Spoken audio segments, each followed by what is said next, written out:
Alors moi j'ai juste une petite pensée, si je peux dire comme ça, à partager avec vous.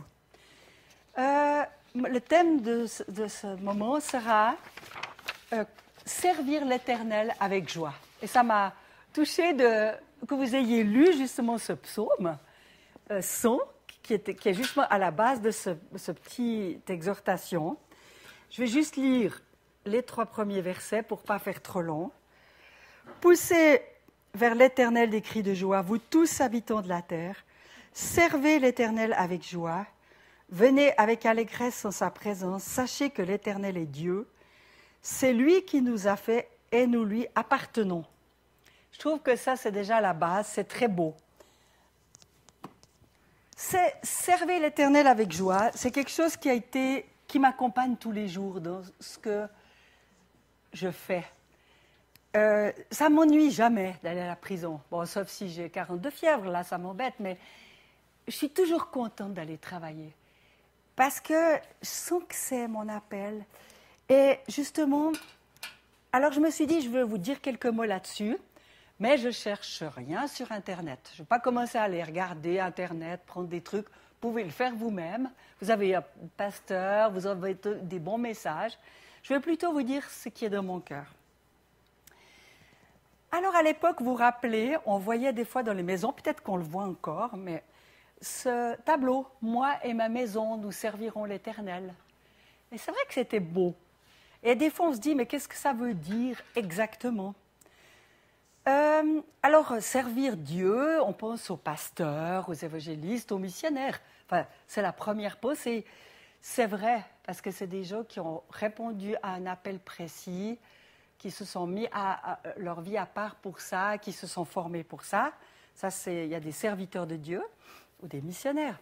Mais qu'est-ce que servir l'Éternel veut dire pour tout un chacun, quelqu'un qui travaille tous les jours, qui est mère de famille, qui est à la maison, ou qui fait des études? Qu'est-ce que c'est servir l'Éternel avec joie? Comment l'appliquer? Alors, dans le contexte, le premier constat qu'on peut faire, c'est que dans notre société, ce n'est pas très facile d'être chrétien et de servir l'Éternel au milieu de nos contemporains. Avant, on allait chanter dehors, souvent on était bien accueillis, je parle d'il y a 30-40 ans. Maintenant, c'est un peu plus difficile. Et puis, tout dans notre société s'est complexifié, tout s'est accéléré. Je dirais qu'on a moins de certitude et plus d'inquiétude. C'est un petit peu comme ça que je ressens le monde aujourd'hui. Nous, on a quitté la Suisse la première fois pour la Haute-Volta en 77, alors ça nous fait un point de repère, on était très jeunes. Mais à cette époque, ceux qui sont de notre génération, vous aviez votre diplôme, vos certificats, vous aviez un boulot assuré.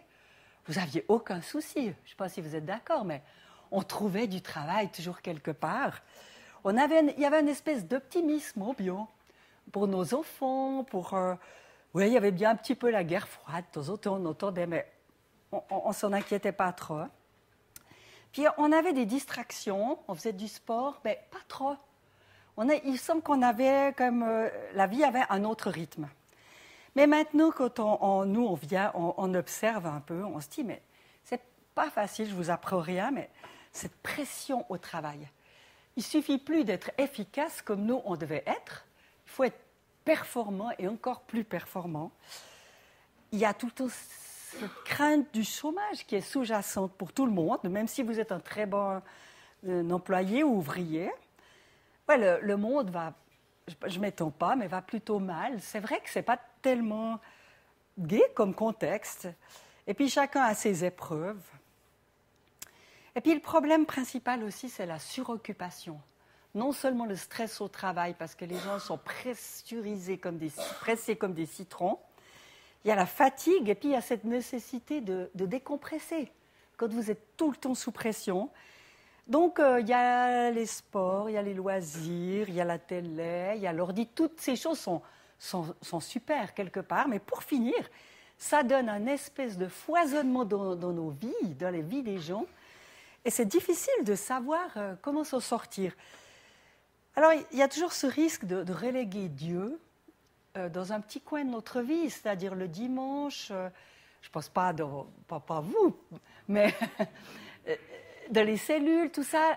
Mais en dehors de ça, des fois, il y a une espèce de dichotomie entre la vie spirituelle et la vie humaine. Ce qui est d'un côté, ce qui est normal, mais on a de la peine à intégrer ça dans la vie chrétienne, dans notre vie de tous les jours. Alors on surnage un peu comme on peut, je veux dire, dans cette mer agitée. Et des fois, il y en a qui sont plutôt une coquille de noix dans ces flots. Alors, comment est-ce qu'on fait pour servir Dieu dans ce contexte? Alors, moi, je dirais, le premier principe que je pense, selon moi, c'est d'abord selon nos dons. Parce que Dieu, quand même, nous donne des dons et des personnes qui peuvent...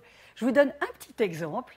Quand on s'est mariés tous les deux en ayant un appel pour être missionnaire en Afrique, déjà avant de se marier, puis Rémi m'a dit, alors écoute, on va faire un voyage de noces, puis la dernière semaine, on va dans les Vosges vendre des calendriers bibliques de village au village. Il y avait un évangéliste là-bas, à Bertrémoutier, et puis on va servir Dieu comme ça. Puis je lui ai dit, ah ouais.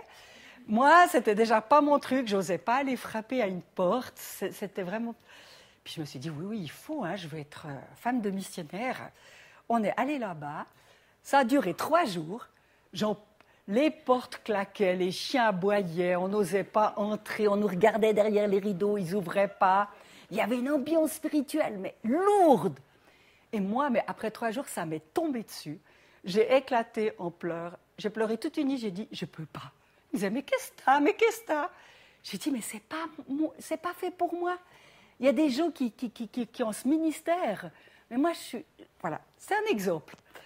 Vous voyez, je fais autre chose, mais ça c'était pour moi. Et puis, je crois que deuxième principe, donc 1, selon nos dons, et 2, avec vraiment le but de servir les autres. Bon, de servir Dieu, évidemment, mais en même temps de servir les autres, de s'oublier, pas se servir moi d'abord, parce qu'on ne peut pas servir Dieu en se servant moi d'abord. Alors, dans quel cadre? Je vais passer rapidement. L'Église, vous connaissez tous les ministères, voilà, la louange, les enfants, l'intercession, enfin, les nettoyages, non mais tout ça, etc., etc. Et il y en a pour tout le monde. Dans la famille, simplement en s'occupant de sa famille, de son époux, de son épouse, en passant du temps avec ses enfants, en donnant des vraies valeurs à nos enfants. Des fois, on se dit, ouais, mais voilà. Mais oui, c'est spirituel aussi de donner des vraies valeurs à nos enfants, de s'en occuper et de s'occuper de ses parents âgés, de ses petits-enfants. Alors, vous me direz, c'est des vérités à la palisse, mais c'est servir Dieu, ça. Auprès de ses amis, il y a tellement parmi ceux qui nous entourent des gens qui, ça ne va pas, ils ont besoin d'écoute, d'encouragement. Des fois, les téléphones, ça fait 1 heure que la personne vous raconte sa vie. Des fois, ce n'est pas facile. Mais c'est quand même aussi servir Dieu. Les jeunes, ils ont leur manière de servir Dieu auprès de leur génération. Ils ont des nouvelles manières et c'est super. Ils peuvent faire un très bon travail. Puis alors, il y a les retraités. Autant, pratiquement, je crois que quand on est retraité, il y a des occasions formidables d'aider, même des jeunes familles, d'aller garder les enfants d'un couple qui n'en peut plus dans l'église, d'aider pratiquement, d'être un père et une mère dans l'église aussi, spirituelle. Puis dans son travail, vous me direz, ouais, des fois c'est en usine, c'est difficile. Mais déjà, moi je me dis d'essayer d'être un collègue sympa, un collègue amical, quelqu'un qui ne passe pas son temps à maugrer, à critiquer les autres. Ça sera déjà un témoignage. Et après, peut-être quelqu'un viendra dire j'ai un problème, je veux te le raconter, vous pourrez prier pour lui, rendre service. Tout ça, ça fait partie, c'est pas facile à vivre, parce qu'il y a des situations difficiles. Je pensais aussi à l'EMS. On peut servir Dieu dans un EMS. Alors là, vous me direz, oui, alors là, personne n'a envie d'y aller. Moi non plus. Mais je me dis, si un jour on doit y aller, ça peut arriver. Mais pour autant on soit encore clair dans notre tête, mais c'est une occasion de servir Dieu. C'est un champ de mission, l'EMS, parce que quand on y va, c'est triste. Alors il y a des gens qui ne sont plus capables peut-être de recevoir certaines choses, mais il y en a d'autres qui auraient besoin. Et on peut être des lumières dans un EMS. On a le témoignage d'une dame que les chevaliers connaissent très bien, Loulette, qui est à l'EMS de Villeneuve, qui venait de la chapelle de Clarens. Et il paraît qu'elle a un beau témoignage, un beau rayonnement. Elle ne se plaint jamais. Moi, je trouve que ça, c'est encourageant. Puis j'aurais pu commencer par là. On peut servir Dieu par la prière, l'intercession. Intercéder pour les autres, pour les pays. Parce que quand on voit la Syrie, on est là, Seigneur, mais je regarde ces nouvelles, je fais quoi? On fait quoi?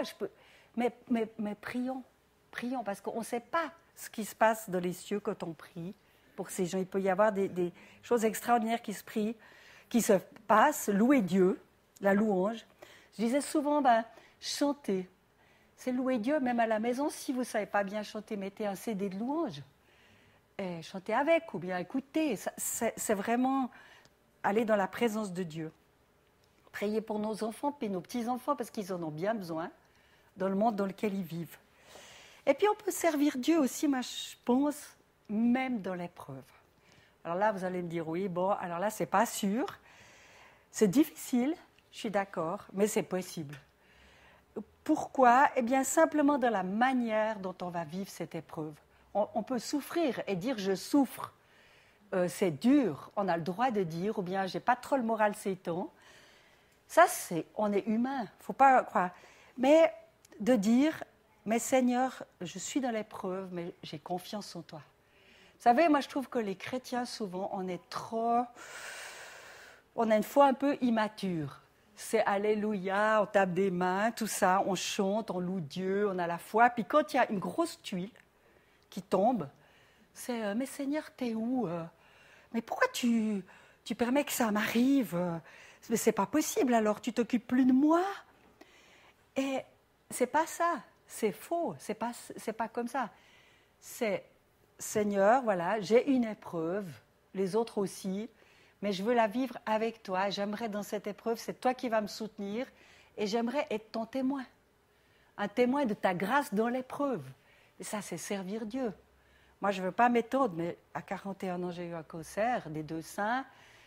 C'était pas rigolo. On a vécu des temps très difficiles avec des chimios. Surtout l'incertitude de savoir si j'allais survivre, ce n'était pas du tout sûr. Et je sais ce que c'est.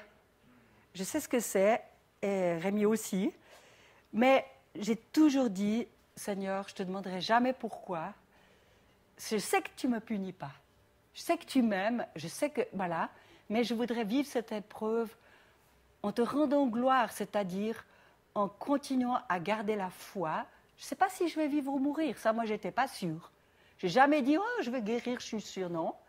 Mais j'ai dit que je dois vivre ou mourir, je veux te rendre gloire. Et ça, je crois que si on arrive, c'est aussi servir Dieu. Ça peut être dans une maladie, dans un couple qui se déchire. Ça peut être un ado qui vous fait un immense souci. Mais de dire, Seigneur, malgré tout, tu as ton plan et je te fais confiance. Ben, je crois que ça, c'est servir Dieu dans sa vie.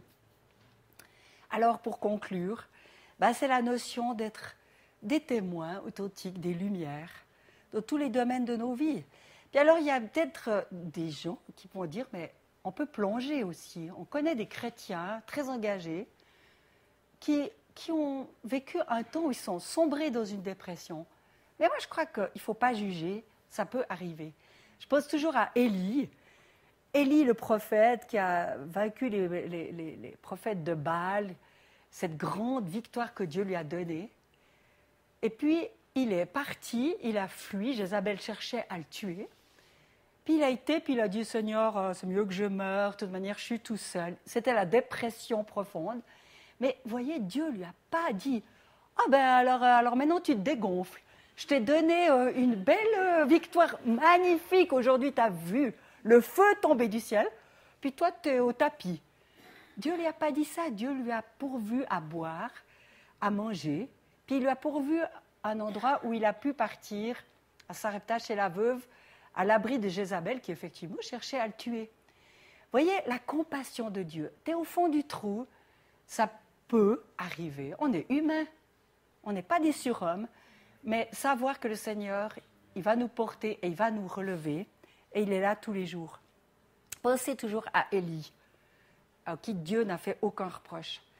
Alors, servir Dieu, c'est d'abord, et vraiment, en conclusion, je dirais, garder le contact avec lui. Parce que si on n'a pas de contact avec Dieu, bon, on peut bien aller chanter dans la rue, donner des traités, ça sera pas, c'est pas mal, mais ça ne sera pas ça. Puis, ce n'est pas compartimenter nos vies. Moi, je vois ça vraiment comme un tout.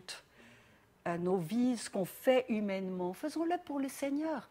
Moi, vous savez, des fois, je suis dans les mouches me tournent autour, ça sent l'écurie là où je travaille. Mais pour moi, je sers Dieu, en servant les détenus. C'est inclure le Seigneur dans notre vie de tous les jours, c'est être reconnaissant aussi. Et puis, c'est tout le temps se dire qu'il a besoin de nous dans ce monde déboussolé, au boulot, à l'usine.